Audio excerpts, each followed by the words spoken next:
Continuamos con nuestro estudio sobre este tema desafiante de la última generación y como todos los otros temas siempre vamos abordando algunos puntos. No es que obviamente se van a agotar las diversas aristas que comprende esta teología, porque tiene que ver con una teología adventista con toda la luz y con toda la comprensión que el Señor nos ha entregado como pueblo. Así que siempre es un desafío poder ir abordando cada uno de estos aspectos dentro de estos grandes aspectos. De hecho, hemos estado refiriéndonos al tema de la perfección de una otra forma, viendo cada uno de sus lados. Y en esta ocasión vamos a hacer una relación justamente de cómo la diferencia entre los impulsos pecaminosos resistidos y exhibidos tienen implicancias, ¿no? Tienen serias consecuencias con respecto a la comprensión y a la realidad justamente de la perfección. Para comenzar, voy a partir con algunas citas de la misma Escritura y también del espíritu de profecía. Si alguno no ofende en palabra, este es varón perfecto, capaz también de refrenar todo el cuerpo. Santiago capítulo 3, versículo 2. Interesante cómo la palabra, ¿no? Cómo el lenguaje, cómo nuestras palabras están en estrecha relación justamente con lo que tiene que ver con la perfección. Y obviamente las palabras enuncian justamente nuestro estado y nuestra situación con el Señor y en qué condiciones estamos, y en condiciones, digamos, de transgresión o no. Y es un aspecto interesante. Y al respecto, digamos, con relación a este pasaje bíblico, Testimonios para la Iglesia, en el tomo 4, página 232, dice: el mayor triunfo que nos dio la religión de Cristo es el control sobre nosotros mismos. Debemos controlar nuestras tendencias. En el inglés aparece por propensiones, pero va en la misma dirección semántica, naturales. De otro modo, dice, jamás venceremos como Cristo venció.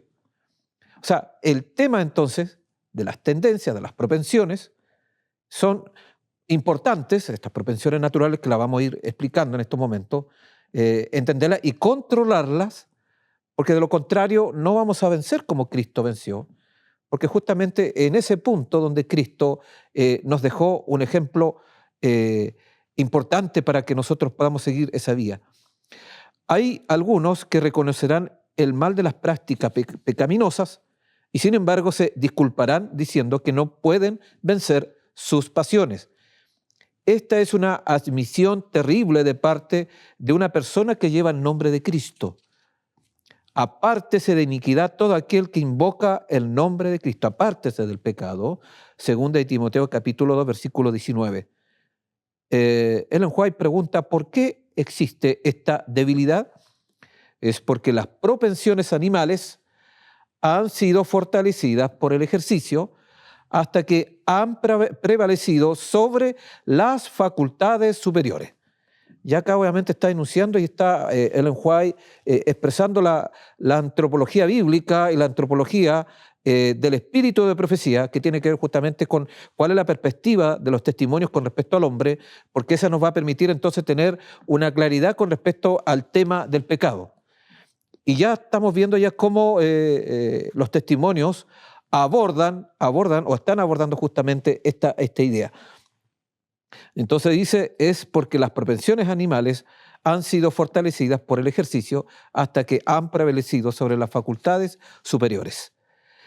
Las pasiones inferiores de su naturaleza han empuñado las riendas y la que debiera ser la facultad dominante se ha convertido en la sierva de la pasión corrupta. Se mantiene el alma en la servidumbre más abyecta. La sensualidad ha apagado el deseo de santidad y ha agostado la prosperidad espiritual. Otra declaración también importante que podemos destacar acá de los testimonios para ir introduciéndonos en el tema. Las propensiones inferiores han dominado a hombres y mujeres. Consejo del régimen alimenticio, página 36, ¿no? Interesante, ¿no? Cómo las propensiones inferiores son los que han dominado. Acá no está hablando Ellen White de pecado original, está hablando de propensiones que la vamos a ir explicitando a medida que vamos avanzando en este tema. También hay otra cosa interesante.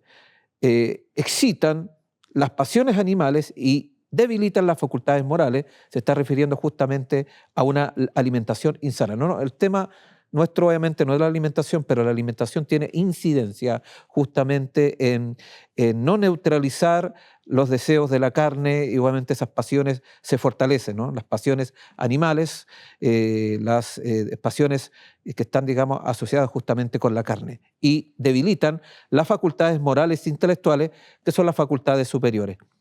Otra declaración interesante, bueno, eso está también en el Consejo de Régimen Alimenticio, página 76, párrafo 2, dice. Y más adelante dice, es imposible para los que dan rienda suelta al apetito que obtengan la perfección cristiana. O sea, el tema justamente de lo que estamos tratando tiene incidencia en la perfección, por eso está esa conexión. O sea, si no controlamos nuestras pasiones, es imposible para los que dan rienda suelta al apetito, que está asociado con la alimentación, pero está obviamente de todo capricho, toda propuesta de la carne que es satisfecha y que es asentada y aceptada, digamos, y es incorporada en nuestro carácter, obviamente eso nos va a impedir alcanzar la perfección, porque eso es transgresión. La transgresión. Ya lo habíamos estudiado, obviamente, la relación entre la perfección y, digamos, una obediencia sin pecado, que están, digamos, íntimamente ligadas y conectadas.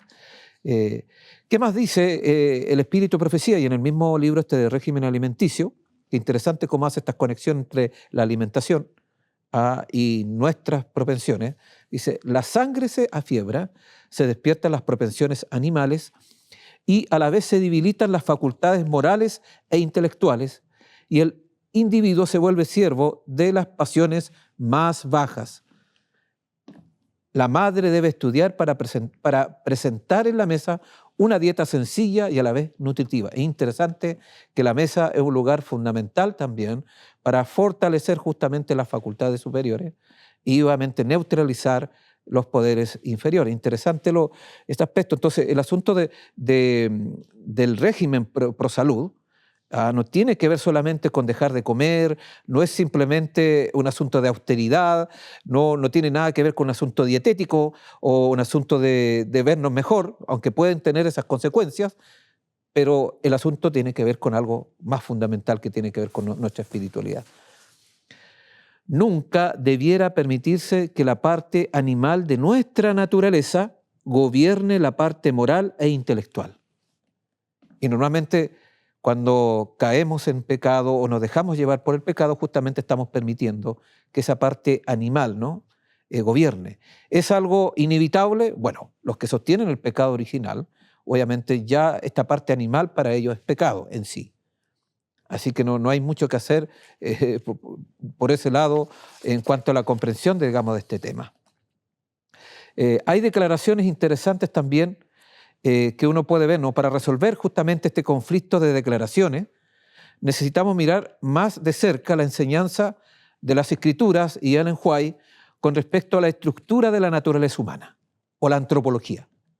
Jesús declaró en el Getsemaní, Mateo 26:41, el espíritu a la verdad está dispuesto, pero la carne es débil. Pablo declaró, sino que golpeo mi cuerpo y lo pongo en servidumbre, no sea que, habiendo sido heraldo para otros, yo mismo venga a ser eliminado, derribando argumentos y toda altivez que se levanta contra el conocimiento de Dios, y llevando cautivo todo pensamiento a la obediencia de Cristo. Eso lo encontramos en 1 Corintios, el primer pasaje, versículo 27, y el segundo en 2 Corintios, capítulo 10, versículo 5, que son pasajes conocidos. Contrariamente a lo que algunos han criticado, no se trata de un extraño dualismo que vaya en contra de la enseñanza bíblica de la unidad del hombre. Aparentemente dirá este lugar que Ellen White estuviera tratando en esos términos. Ni nada tiene que ver con las nociones griegas o cristianas populares de la dicotomía entre cuerpo y alma y la presunta supervivencia, ¿no?, trascendencia del alma después de la muerte. Cuando los adventistas de séptimo día, a la luz de los testimonios, enseñan una visión holística de la naturaleza humana, no se niega con ello la enseñanza bíblica de que existen diferentes fuerzas dentro de esta naturaleza. Ellen White afirma la distinción bíblica entre, como hemos visto ya algunos textos para iniciar, ¿no?, como introductorio, entre fuerzas inferiores y superiores en la naturaleza humana, cuando escribe: la voluntad no es el gusto o la inclinación, sino el poder decisivo. La comprensión, digamos, contemporánea, producto del pecado original, lleva justamente a que la misma voluntad está contaminada con el pecado. Pero acá claramente se hace esa distinción. La voluntad no es el gusto o la inclinación, sino el poder de decidir, ¿no?, el poder decisivo. En muchas otras declaraciones se describe la necesidad de que las pasiones y propensiones inferiores estén sujetas a los poderes superiores. Uno puede hacer un rastreo, ¿no?, rastrear los testimonios, y se va a dar cuenta, digamos, que con estas categorías Ellen White va describiendo justamente la naturaleza del hombre mismo, y mostrando justamente esto para darnos cuenta dónde hay que colocar nuestra vista y dónde tenemos que buscar las estrategias justamente para evitar el pecado. Por eso es importante entender este tema. Esto también nos ayuda a entender que no es el tema, digamos, que estamos tratando, pero algo vamos a tener que aludir, el tema de la naturaleza humana de Cristo. Si no entendemos justamente de que existen estas dos fuerzas inferiores y superiores, no vamos a entender bien entonces este tema de por qué Cristo tomó, como dicen, digamos, críticamente la última generación, para algunos, obviamente, la naturaleza humana caída. Bueno, tiene que ver con esto. Porque la naturaleza humana caída tiene que ver, digamos, con uno de estos poderes que lo vamos a ir presentando a continuación. Tanto en las Escrituras como en los testimonios son evidentes, como vimos anteriormente, que al ser tentados por nuestros deseos carnales inferiores, eso no es pecado. Acá tenemos, digamos, una descripción bíblica de Santiago, capítulo 1, versículo 14 al 15, dice: sino que cada uno es tentado cuando de su propia concupiscencia es atraído y seducido. Entonces la concupiscencia, después que ha concebido, da a luz el pecado, y el pecado, siendo consumado, da a luz la muerte. Se puede observar que solo cuando la lujuria o la concupiscencia concibe, o estos deseos, es entonces cuando la voluntad da su consentimiento, ahí ocurre el pecado, no antes. Porque cuando está hablando justamente de la concupiscencia, está hablando justamente de estos poderes inferiores, ¿no?, de estos elementos que están carnales, que están invitándonos, ¿no? El apóstol Pablo usa la categoría de los deseos de la carne, ¿no? Cuando nosotros vamos satisfaciendo esos deseos de la carne, ahí pecamos. La satisfacción de esos deseos se transforma en transgresión de la ley y en pecado. No el hecho, digamos, de tener esa condición, ese estado, digamos, caído, no implica obviamente pecado en sí. Entonces, debiéramos preservar la más estricta castidad en pensamiento, palabra y conducta, dice los testimonios. Recordemos que Dios coloca nuestros pecados secretos a la luz de su rostro. Hay pensamientos y sentimientos sugeridos y despertados por Satanás que molestan aún a los mejores hombres. Pero si no son acariciados, si son rechazados como odiosos, el alma no se contamina con la culpa y ningún otro se mancha por su influencia.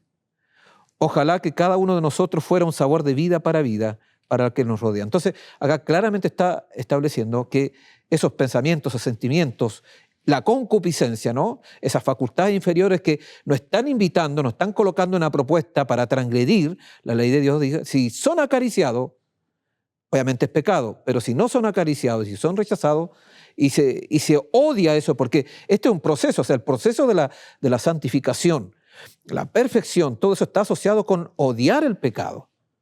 Y Cristo, ya lo habíamos presentado anteriormente, es el máximo exponente en esta tierra sobre lo que significa justamente odiar el pecado. Entonces, mientras no contamine el alma con la culpa, entonces obviamente eso no es pecado, no hay mancha. Entonces, por eso también se dice que la tentación tampoco es pecado. Y las instigaciones, estos deseos, cuando estos deseos son incorporados, se hacen parte de mi carácter, entonces ahí entramos con estos problemas. Hay una declaración bien interesante también del Consejo para la Iglesia, y aparece también en otros lugares, que es lo siguiente: las pasiones inferiores tienen sus sedes en el cuerpo y obran por su medio. Las palabras carne, carnal o concupiscencias carnales, llevemos el caso de Santiago, usa la palabra concupiscencia o deseos, dice las palabras carne lo usa bastante el apóstol Pablo, carnal, concupiscencias carnales, abarcan la naturaleza inferior y corrupta. Entonces, la naturaleza inferior y corrupta no es pecado. Por eso, bueno, y no tiene nada que ver justamente con la comprensión evangélica protestante, donde la corrupción tiene que ver justamente ya con que nacemos como pecadores. Pero acá está hablando de una condición débil, de una condición que nos instiga, que nos invita, ¿no? Nos presenta los deseos, pero mientras eso, como vimos anteriormente, no se acarician, no se adoptan como parte de nuestra vida, no estamos en pecado. Y algo interesante es la siguiente línea de esta declaración. Por sí misma, la carne no puede obrar contra la voluntad de Dios. Obviamente esta declaración echa por tierra la concepción del pecado original, porque el pecado original o el pecado por naturaleza, ya el hecho ya de ser carne es pecado, pero acá dice, por sí misma, la carne no puede obrar contra la voluntad de Dios. Se nos ordena entonces que crucifiquemos la carne con los afectos y concupiscencias, y la pregunta es, ¿cómo lo haremos?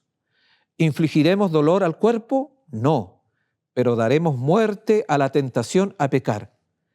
Debe expulsarse el pensamiento corrompido. Todo intento debe someterse al cautiverio de Jesucristo.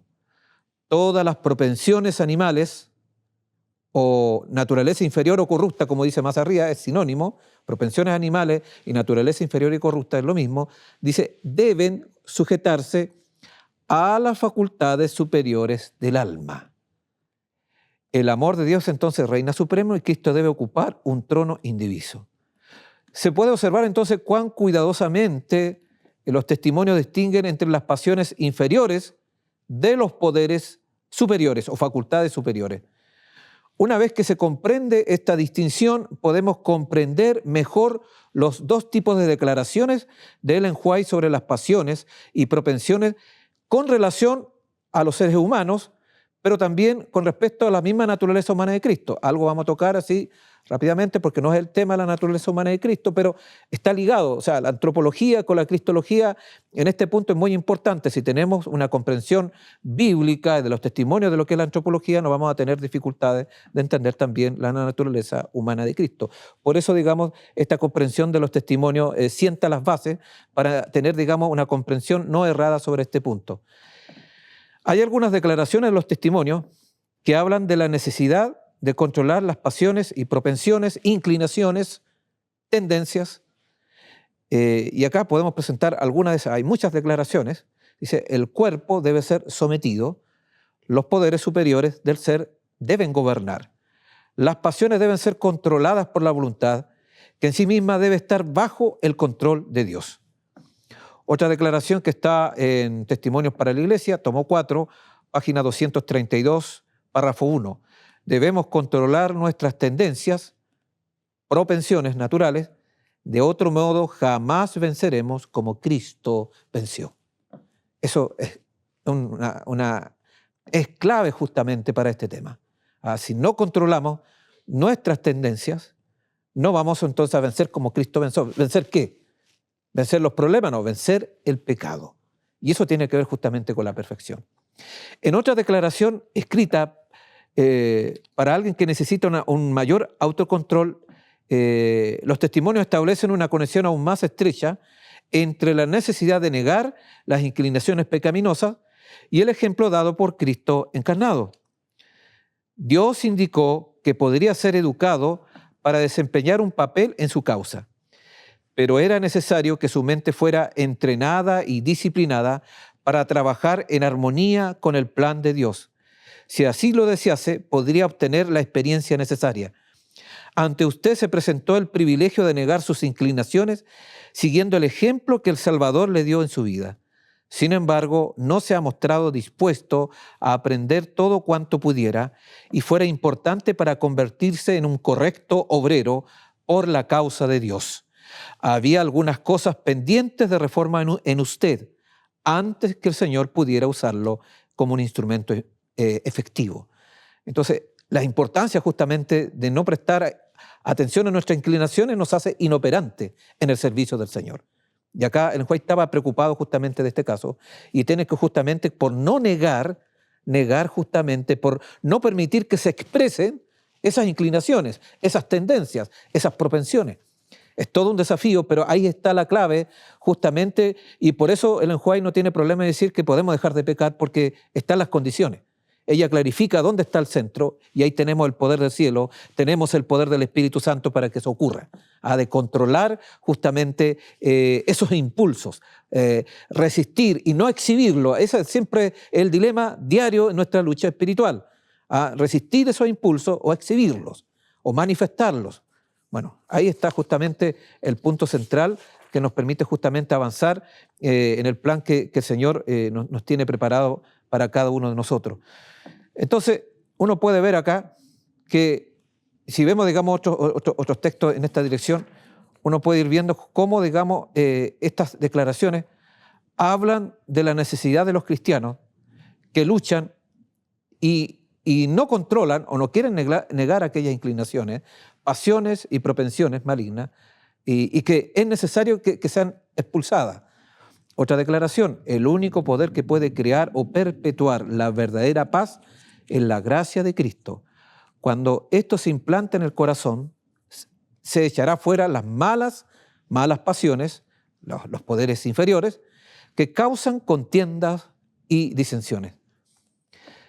En el libro de Evangelismo, página 255, 4, dice: las inclinaciones humanas y los deseos no santificados deben ser suprimidos de la vida como estorbos para el crecimiento cristiano. Que lo que dice acá, deben ser suprimidos. Interesante, ¿no? De la vida. Todas aquellas inclinaciones, aquellos deseos que no son santificados, porque hay buenos y malos deseos. Buenas inclinaciones, malas inclinaciones. Por naturaleza, digamos, nuestra naturaleza caída nos invita a lo contrario. Siempre hay malas inclinaciones, pero eso se pueden santificar y deben ser suprimidos para que no sea un estorbo para nuestro crecimiento. Pero aunque sus propensiones malignas puedan parecerles tan preciosas como la mano derecha o el ojo derecho, deben estar separados del obrero, o no podrán ser aceptables ante Dios.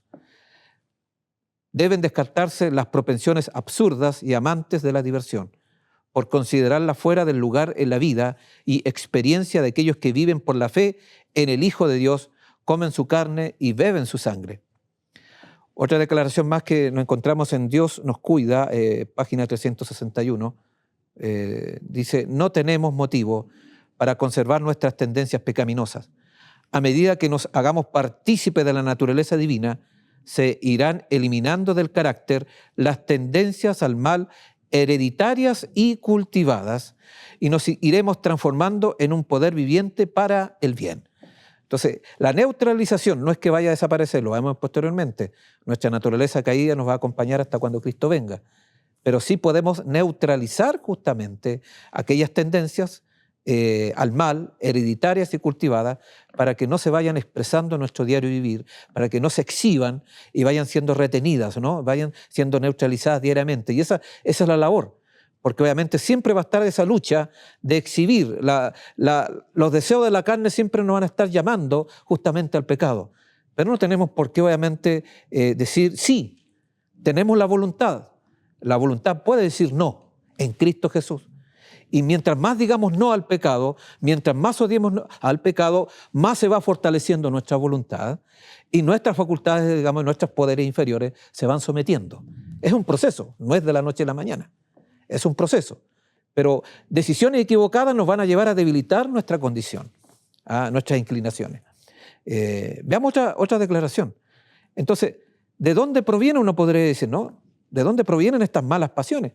¿Dónde están las propensiones pecaminosas a no ser retenidas?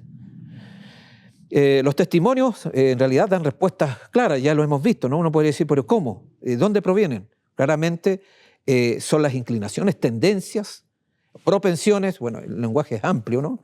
No santificadas, son los deseos de la carne, al mal como que estuvieran fuera de lugar en la vida y en la experiencia de los fieles, que al participar de la naturaleza divina, las tendencias hereditarias y cultivadas al mal se apartan del carácter. O sea, hay que sacarlas del carácter. Las pasiones obviamente quieren colocar lugar, quieren gobernar nuestro carácter, pero nosotros tenemos que decirle un paralelo, tenemos la voluntad. Podemos decir que no. El carácter entonces es la naturaleza superior donde se toman las decisiones. Y no estamos obligados, por lo tanto, de acuerdo a todo este esquema, a pecar. Por eso aquellos que dicen que el pecado es inevitable, obviamente es producto justamente porque no tienen claro la antropología bíblica, no tienen claro la antropología de los testimonios. Ese es el tema, que es distinta a la antropología protestante o en la antropología cristiana, que está con una carga griega detrás, ¿no? con ideas ajenas a la comprensión de las Santas Escrituras. Otra cita mejor que nos vaya iluminando. Podemos observar que Ellen White nos dice que estas tendencias serán eliminadas de la naturaleza carnal, más baja, ¿no? De las propensiones animales, para que no sintamos mala necesidad de pecar. Eso nos dice Ellen White. Eso, si es así, y lo vamos a ver posteriormente con otras declaraciones, eso es carne santa. Pero nosotros estamos con carne de pecado. Y la carne de pecado nos va a acompañar hasta cuando Cristo venga. Entonces, cuando ella habla de neutralizar, de no exhibir, no está hablando de que esa condición va a cambiar, nuestra condición caída va a permanecer. Y al respecto, entonces, nos advierte algunas cosas que es importante tener presente. Mientras reine Satanás, tendremos que someternos a nosotros mismos y vencer pecados acosadores. Mientras dure la vida, no habrá lugar para detenerse. Ningún punto al que podamos llegar y decir he alcanzado plenamente, tal como lo dijo el apóstol Pablo. Mientras dure la vida será necesario cuidar los afectos y las pasiones con un propósito firme. En ningún momento podemos estar seguros si no confiamos en Dios. La vida escondida con Cristo, la vigilancia y la oración son las salvaguardas de la pureza. Por otro lado dice, el apetito y la pasión deben estar bajo el control del Espíritu Santo. No hay fin para la guerra de este lado de la eternidad. Un texto muy interesante esto, ¿no? O sea, nuestra lucha es constante, no podemos claudicar, no podemos ceder, no podemos relajarnos. Por eso hay que tener cuidado, por eso las orientaciones del Espíritu Profecía con respecto, digamos, a nuestro diario vivir, a dónde debemos estar, las elecciones de lo que vemos, de lo que leemos, de lo que escuchamos, etcétera, etcétera, de lo que vemos, porque eso afecta justamente este aspecto. No debemos alimentar nuestra naturaleza carnal, nuestra condición, nuestros poderes inferiores. Porque si lo alimentamos vamos debilitando nuestras decisiones favorables justamente a la obediencia. Eso significa aprender obediencia. Y tenemos que aprender disciplina en Cristo Jesús, como lo dice también el libro de Hebreos. Es disciplinarnos en el Señor para que eso sea efectivo. Entonces necesitamos notar cuidadosamente lo que dicen todas estas declaraciones, ¿no? Obviamente no están diciendo que la victoria completa sobre el pecado sea algo inalcanzable. Algunos lo pueden decir, no se puede. Ya lo hemos estado viendo en varias declaraciones de los oponentes a la teología de la última generación. Lo que está, digamos, sencillamente declarando es que este conflicto, esta guerra con la carne, va a continuar hasta cuando Cristo venga. Lo que significa que los impulsos carnales todavía estarán presentes en la naturaleza inferior de los creyentes. La guerra continúa no significa necesariamente una derrota.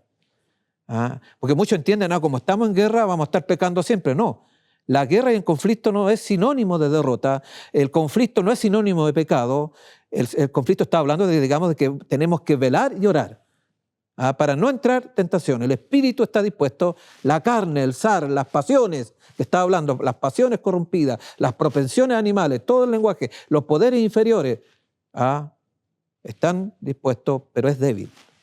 El espíritu es dispuesto, pero hay debilidad justamente de nuestra carne. La victoria completa sobre la naturaleza carnal se promete a los cristianos, obviamente, esta vida, una victoria de neutralización, no de erradicación. Y eso lo podemos encontrar, bueno, en Romanos capítulo 8, pero podemos ver los versículos 4, el 13, en 2 Corintios capítulo 7, en toda la teología paulina, el contraste justamente, es importante estudiar acá el capítulo 6, 7 y 8, para otro estudio y darnos cuenta justamente que Pablo maneja justamente esta misma antropología, este mismo concepto de la naturaleza humana, y por eso obviamente tenía claro el concepto del pecado. Entonces, en resumen, esto lo podemos aplicar para Jesús. Jesús tuvo pasiones y propensiones también pecaminosas, por otro lado, en su naturaleza inferior, donde las mantuvo bajo el control de una voluntad santificada, como de hecho podemos hacerlo nosotros a través de su poder. Pero él no tenía estas pasiones o propensiones en su naturaleza superior, donde tampoco necesitamos nosotros retenerla. En un conjunto de textos, de los testimonios del Espíritu y Profecía, justamente se habla de estos impulsos resistidos. En realidad hay varios, una gran cantidad de declaraciones en este aspecto. En el otro conjunto, ella también habla de aquellos impulsos exhibidos. O sea, ahí está la mecánica, ¿no? La mecánica del pecado, y la mecánica de vencer el pecado obviamente tiene que ver justamente con este conflicto entre estos dos poderes, los poderes inferiores y superiores. Y ahí está justamente el conflicto radicado en el hombre mismo, ¿no? Pero hay solución, ya vemos, tenemos el poder de lo alto, sí se puede vencer, porque la carne, como se dijo anteriormente, no puede controlar la voluntad obviamente puede decir no a los deseos pecaminosos que puede proponernos justamente esta carne. Entonces, claramente las declaraciones, y hay otras más, nos llevan justamente a entender las cosas, digamos, de otra forma, de otra manera.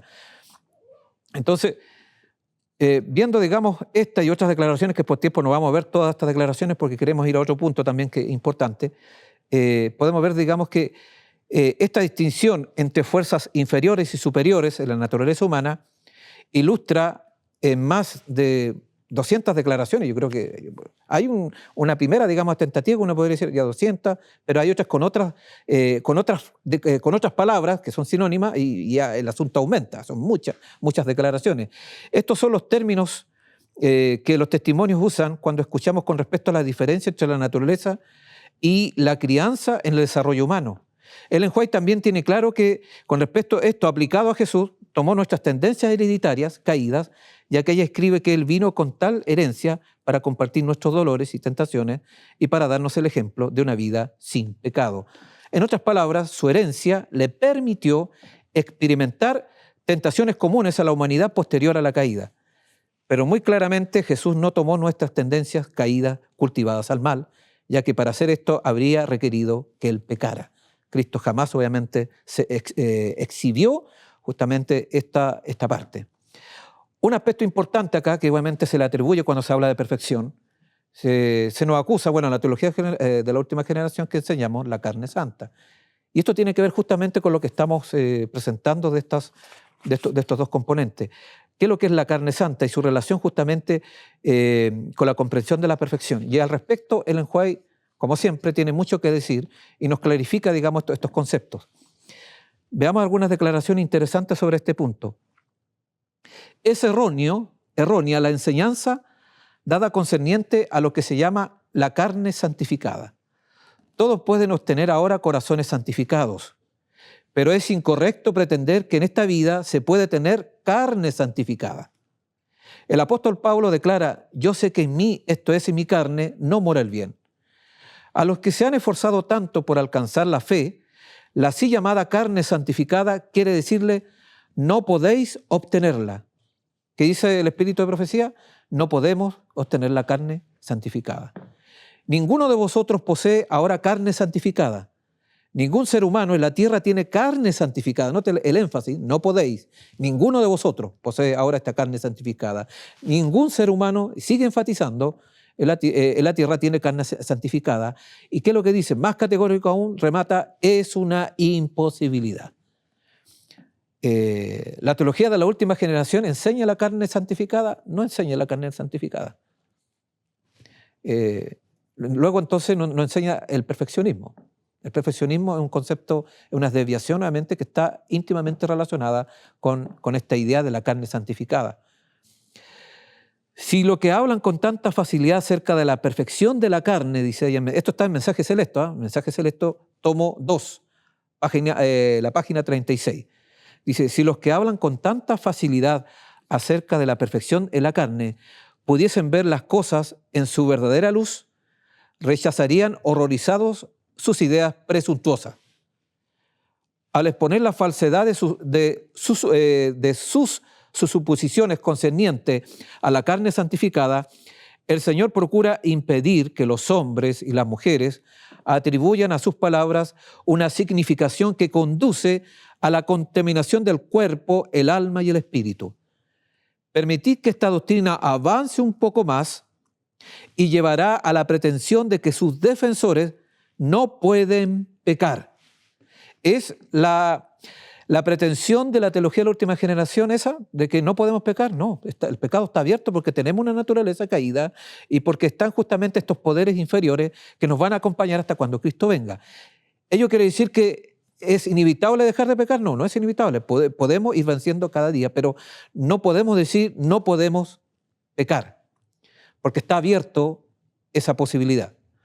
Puesto que tienen carne santificada, todas sus acciones son santas. ¿Qué puerta se abriría de este modo a la tentación? Claro, obviamente eso es una ilusión, porque los que hablan de la carne santificada ignoran mente su condición de naturaleza caída y que están esas propensiones, si bien es cierto, no constituyen pecado hasta cuando esas acarician, pero están presentes un descuido y obviamente la voluntad va a aceptar, se va a debilitar y va a pecar. Eso está presente, que es distinto, digamos, a que somos pecadores con naturaleza, donde ya la voluntad misma, ya el hecho de respirar, o como decía de Montfort, ya en este momento, mientras estoy orando, estoy pecando. Eso es distinto, ¿no? Acá no estamos hablando de eso, está hablando acá el Espíritu de Profecía, que, digamos, tenemos una naturaleza y que no podemos arrogarnos ese derecho porque estamos en conflicto, estamos en esta lucha. Más adelante dice, las Escrituras nos enseñan que debemos procurar santificar para Dios el cuerpo, el alma y el espíritu. En esta tarea debemos trabajar juntamente con Dios.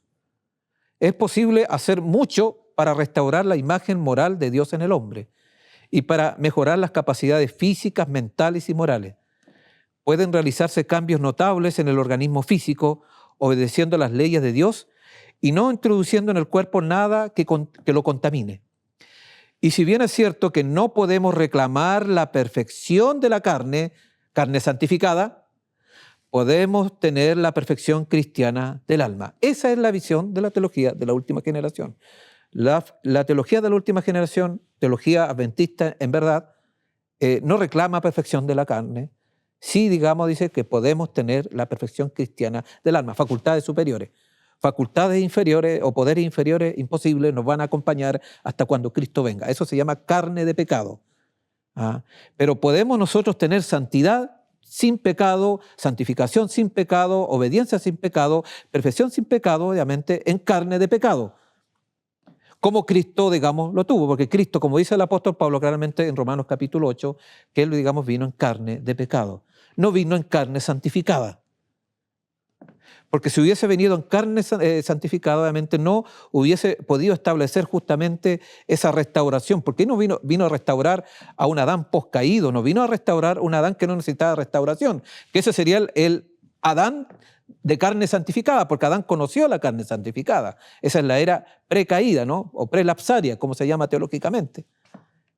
Es distinto, ¿no? En ese sentido. Entonces, nuestra era, y la era que más que se conoce, lo único que no conocieron de los seres humanos la era de no carne de pecado, sino de la carne santificada, fueron Adán y Eva, pero duró muy poco.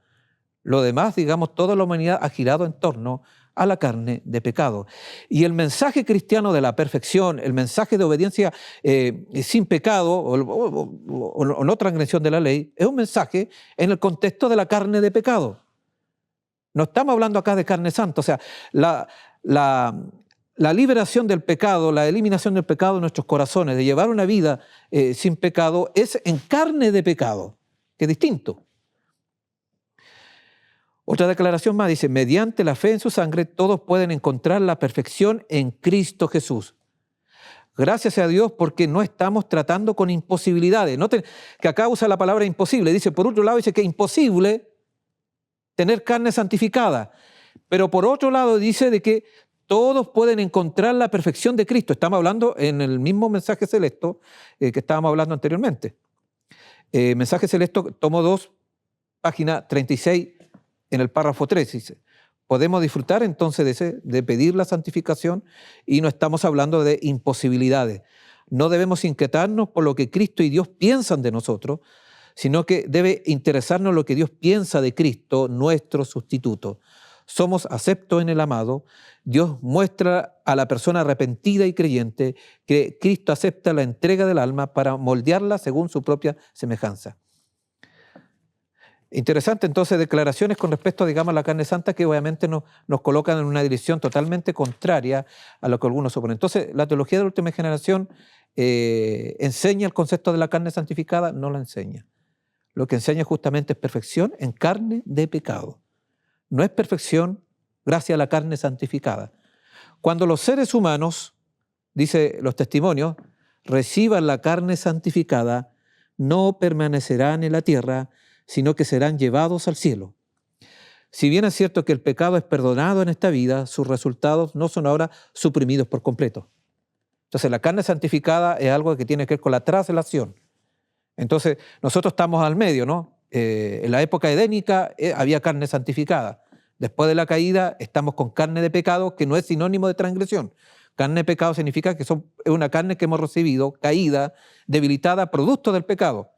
Pero no constituye pecado en sí, porque obviamente nuestra carne no peca, porque el pecado, ya lo hemos visto, es transgresión de la ley. No es una condición por natura o por naturaleza, no, bajo ningún punto de vista, ya lo hemos visto en las evidencias de los testimonios y de la Escritura, no usan ese lenguaje. Es un constructo netamente teológico que viene de una larga data de apostasía del cristianismo. Estamos hablando de la época de la oscuridad del cristianismo y que lamentablemente lo adoptó el protestantismo y lamentablemente, para rematar, también esa idea ha sido cobijada ya desde un tiempo dentro de nuestras filas.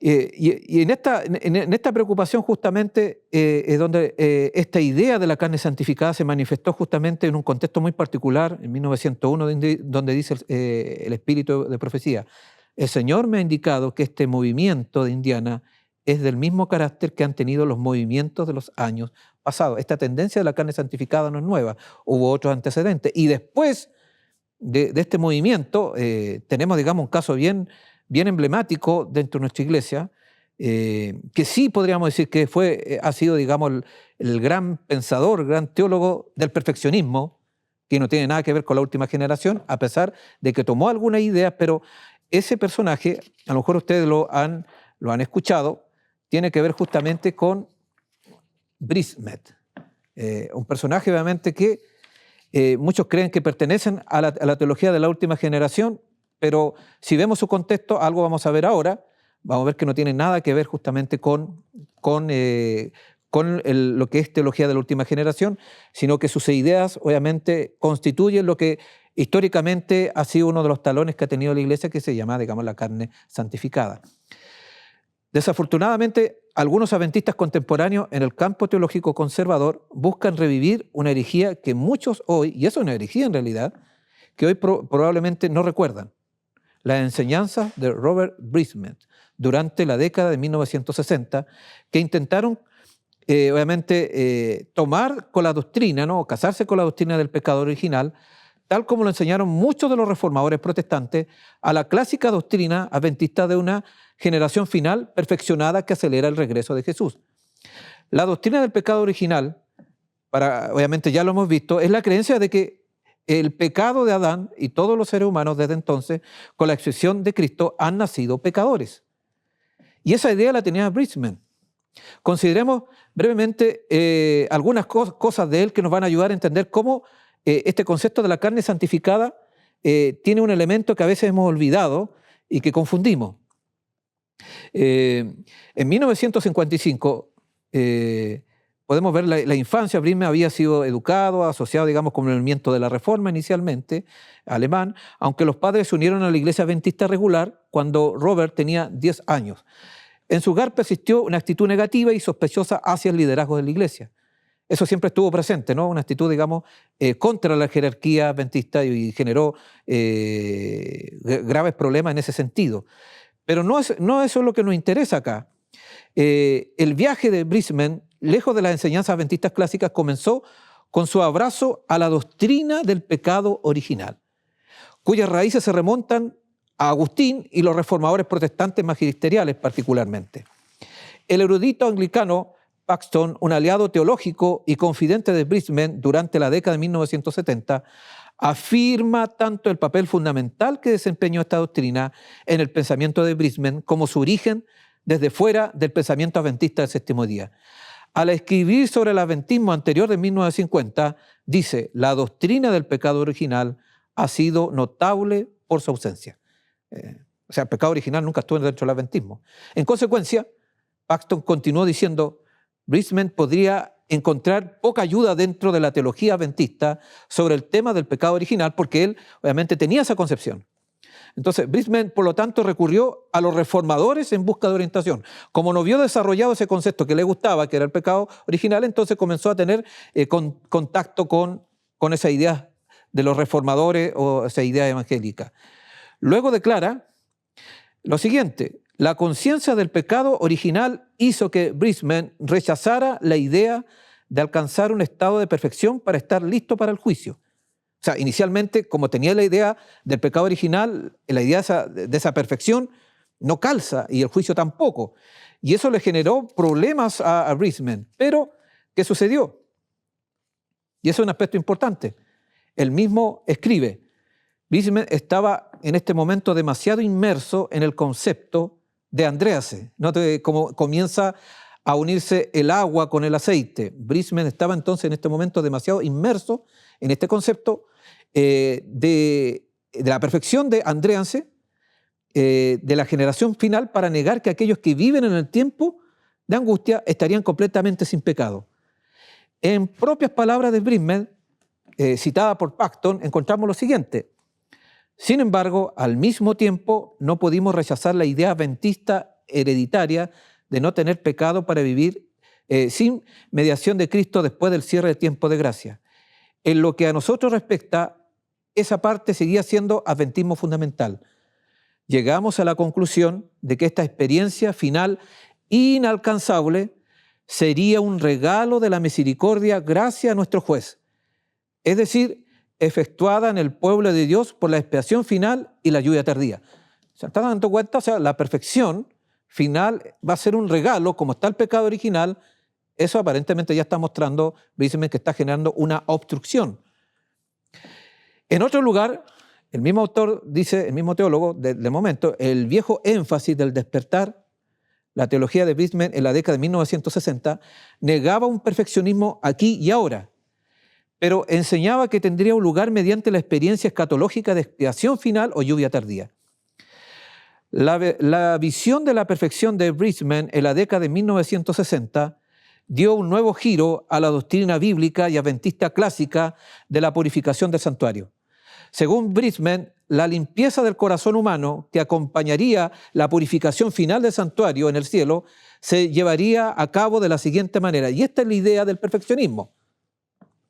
Debido a la justicia imputada e impartida, Dios realiza un milagro y borra todos los pensamientos y emociones pecaminosos dentro de nosotros.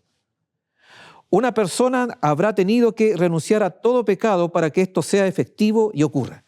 Otra, estamos hablando acá justamente, como está el pecado original, la única manera entonces de dejar de pecar, de llevar una vida sin pecado, de una obediencia sin pecado y perfección sin pecado, es que Dios realice un milagro. El milagro de Brisman, ¿no? El milagro, ¿y en qué consiste eso? Entonces, un historiador adventista moderno resume de la siguiente manera la visión de Brisman del perfeccionamiento final de los santos, o del perfeccionismo en el fondo. Brisman dibujó una analogía entre el templo del alma y el antiguo tabernáculo con sus dos apartamentos. el lugar sagrado que comparó con la mente consciente para ser purgado del pecado conocido a través de la santificación. El lugar más sagrado se equiparaba con la mente subconsciente para ser limpiado del pecado original. Y todo recuerdo del pecado en el momento, en el caso de un individuo, decidió favorablemente en el juicio investigador. Fue sobre individuos tan perfeccionados que caería la lluvia tardía. Y el mismo historiador, digamos, sigue hablando de esta idea, ¿no? En realidad, las creencias de Bridgman eran una contraparte intelectual del movimiento carne santificada, pero obviamente de los años anteriores, ¿no? 60 años antes. Algunos de sus seguidores incluso sugirieron que aquellos que habían sido purificados del pecado serían perfeccionados tanto física como espiritualmente. No tendrían más enfermedades, ni siquiera un resfriado común, pero estaban listos para la traslación. Eso es perfeccionismo. Y por eso, digamos, históricamente, en cuanto a estructura, en cuanto a acá, el único perfeccionista ha sido este personaje, Bridgman. Y Bridgman obviamente no tiene nada que ver, digamos, con la teología de la última generación. Y ya hemos visto acá, de acuerdo a las declaraciones de sus contemporáneos y de aquellos que han estudiado, digamos, en toda su vida, que obviamente combinó esa mala mezcla, ¿no? El aceite y el agua. Entonces, necesitamos detenernos un momento y considerar el significado de la palabra perfeccionismo, que es un término que achaca bastante a lo que es la teología de la última generación, ¿no? El perfeccionismo. Este término puede ser confuso para quienes lo han visto en los escritos de Ellen White, donde se refiere no a la posibilidad de vivir sin pecado a través del poder de Dios aquí en la tierra, sino a la presunción de que los sentimientos de uno podrían volverse puros más allá de la posibilidad de error, así como la afirmación de que solo creer sin obediencia es todo lo que se necesita para la salvación. Sin embargo, demasiados en el adventismo moderno y contemporáneo han calificado como perfeccionismo lo que de hecho las escrituras y los escritos de Ellen White enseñan con respecto a la expulsión del pecado de la vida cristiana en la experiencia terrenal de la santificación. Robert Bridgman, cuando habla negativamente de perfeccionismo en las declaraciones citadas en este artículo, lamentablemente se refiere a la doctrina bíblica y adventista clásica de la obediencia sin pecado aquí en la tierra, esa posible mediante la conversión y el empoderamiento divino. Y ya hemos visto que Bridgman rechazó muy tempranamente en su comprensión espiritual lo que llamó perfeccionismo aquí y ahora. Esa, digamos, la lucha y perfeccionismo sin pecado, ¿no? Lo que hemos estado hablando. Entonces, la creencia adventista clásica y bíblica, confirmada tan a menudo en los escritos de Ellen White, que los cristianos a través del poder del cielo pueden vivir sin pecado, va en contra justamente del pensamiento de este autor. En la década de 1950, dice él, llegué a la convicción establecida de que esta visión general de alcanzar la perfección era imposible y fútil, ya sea que uno mirara ciertas declaraciones de inspiración o historia y experiencia. Y debido a esta doctrina aún se enseñaba cuando fui a la universidad en 1955.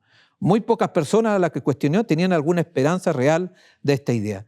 Bueno, y ahí ustedes pueden notar cómo él fue albergando esta idea, pero eso no es teología de última generación. Esto justamente es prácticamente, como algunos lo dicen, una herejía. Y lamentablemente nos meten en este mismo saco, ¿no? Este mismo bolso, y muchos creen obviamente que nosotros enseñamos perfeccionismo, que nosotros obviamente enseñamos esta idea de carne santificada. No, ustedes pueden ver, los datos históricos no tienen nada que ver con eso, así que mi estimado hermana y hermana, esas ideas son aborrecidas ante la vista de Dios y son una advertencia que los mismos testimonios nos han dejado para tener cuidado entonces con la carne santificada, para no seguir el camino de Bridgman, sino seguir el camino de la Escritura, que es clara y distinta, y el camino, digamos, de los testimonios, que también son claros. Se puede dejar de pecar, pero dentro de nuestra naturaleza caída, y esa es la labor, digamos, constante del Espíritu en nuestro corazón. No es un milagro instantáneo, es un proceso, como ya ustedes han podido ver en las mismas declaraciones que se han estado presentando y desarrollando en este encuentro. Lo importante, mi estimado hermano, es poder seguir orando y estar advertido, ¿no? Estar alerta para no caer, digamos, en doctrinas o en enseñanzas que puedan perturbar nuestra salvación.